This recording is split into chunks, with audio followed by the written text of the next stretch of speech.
Hey, it's Nate with Zbroz, and today we're going to put on a front shock tower gusset plate for a Can-Am X3.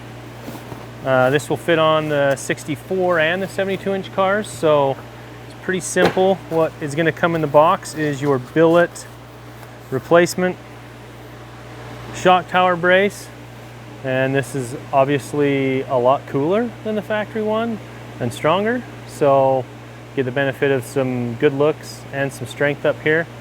So we're just going to jump into how we do that. And on those applications like the XP1000, we supply a divider that's cut down. Billet nut. Another Honda Talon. This happens to be a 1000R. We're going to be changing shocks on this car, so we're just going to pull the shocks and get the shocks out of the way first. But to change it, you're basically looking at these two upper bolts, which are 18 millimeter, and then these two lower bolts that hold the top of your radiator up in place, and those are 10 millimeter. So yeah, let's jump into it. All right, to get a little bit easier access, you have to pop this front little nose piece off. It utilizes little rubber grommets, so you're not going to break it, but it does take a little bit of force to pop this up and get it out of the way. That'll make it easier to get to these 10 millimeter radiator bracket bolts. So go ahead and pull those off first with the 10 millimeter ratchet and end wrench, and then we'll jump into the bigger bolts. You have to reuse your 10 millimeter bolts, so hang on to those. Okay, so when you pull out this 10 millimeter, just pay attention. There's little steel inserts that go in that rubber grommet. Sometimes they fall out easily, sometimes they stay in. Both of these stayed in pretty good. I'm just going to pull them out so that I don't drop them when I'm trying to get the other piece out. But there's just one in each side, little reducing sleeves. Okay, so we fought this nut a little bit on this car. I mean, it always varies. It was super tight and almost galling a little bit. A little bit of Loctite possibly that they're using on it. It's hard to say because I don't see any blue Loctite or green Loctite. But once you pull that out, obviously you pull both sides out, and you don't have to take your shock off, but we're going to pop this one out just to get it out of the way.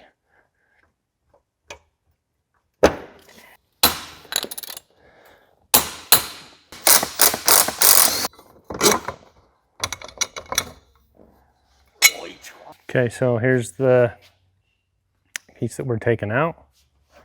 You can set that aside.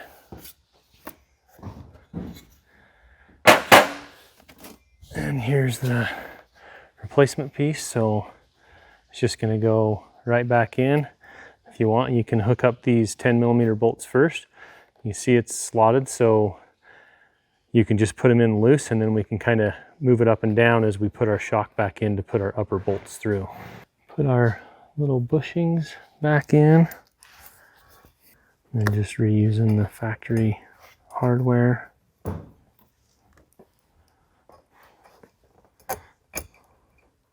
Yeah, the shock's not in the way, so it's a little easier to see across, like so. Like that.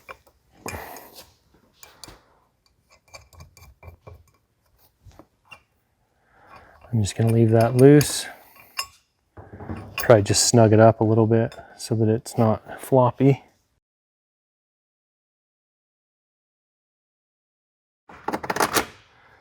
And then just feed your upper bolt back in.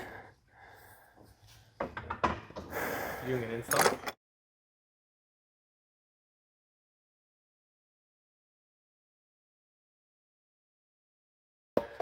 Oh, what an idiot. I don't know, I'm assuming he got it. Okay.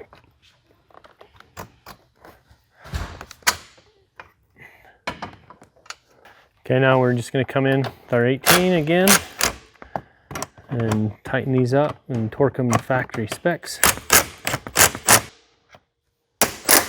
And then come in with your 10 millimeter and tighten up your radiator mount bolts now that everything's in place.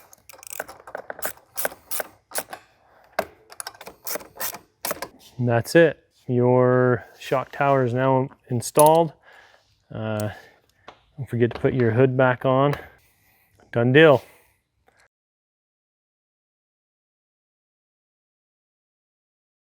Don't forget, if you have questions on your installation, you can contact us, talk to your local dealer, or always you can find our products at zbrozracing.com.